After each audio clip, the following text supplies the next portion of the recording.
मध्य प्रदेश में अगले साल के आखिर में विधानसभा चुनाव होने हैं, लेकिन प्रदेश में अभी से राजनीतिक हलचल तेज हो गई है और इसकी वजह है गुजरात। जी हां, दरअसल राजनीतिक हलकों में इस बात की चर्चा है कि बीजेपी राज्य में अपनी जीत सुनिश्चित करने के लिए गुजरात फॉर्मूले का इस्तेमाल कर सकती है। गुजरात में चुनाव से साल भर पहले मुख्यमंत्री विजय रूपाणी समेत पूरे मंत्रिमंडल को बदल दिया गया था और कई मौजूदा विधायकों का चुनाव में टिकट भी काट दिया गया। क्या उसी तरह से मध्य प्रदेश में भी होने जा रहा है, ये एक बड़ा सवाल है और इसी के चलते मध्य प्रदेश में बीजेपी विधायकों और नेताओं का बड़ा धड़ा सियासी आतंक के साए में है। दशकों से मध्य प्रदेश में बीजेपी की सरकार है। शिवराज सिंह चौहान 2005 से ही राज्य के मुख्यमंत्री हैं। यही वजह है कि यहाँ भी एंटी इनकम्बेंसी फैक्टर हावी है। हालिया नगर निकाय चुनाव को देखें तो ये बात सही साबित होती है। नगरीय निकाय चुनाव में आधा दर्जन मंत्रियों के प्रभाव वाले जिलों में बीजेपी का प्रदर्शन खराब रहा है। स्थानीय निकाय चुनाव में बीजेपी ने 814 में से 417 सीटों पर जीत दर्ज की।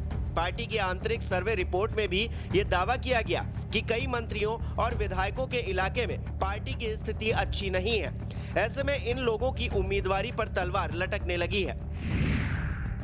इतिहास के पन्नों को पलटें और पिछले 15 सालों के चुनावी आंकड़ों को देखें तो 2003 से 2008 तक विधानसभा चुनाव में बीजेपी को करीब 37% सीटों का नुकसान हुआ। हालांकि पार्टी के वोट शेयर पर इसका ज्यादा फर्क नहीं पड़ा और पार्टी को सिर्फ 1.5% के करीब नुकसान उठाना पड़ा। मध्य प्रदेश विधानसभा में कुल 230 सीटें हैं। 2003 के चुनाव में बीजेपी को 173 सीटें हासिल हुई थी।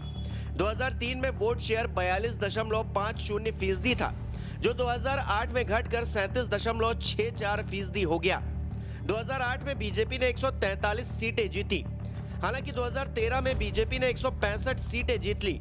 2013 में बीजेपी को 44.88% वोट मिला, लेकिन 2018 में बीजेपी 109 सीट पर आ गई। 2018 में बीजेपी को 41.02% वोट शेयर मिला और इसी तरह 2018 में बीजेपी सत्ता से बाहर हो गई।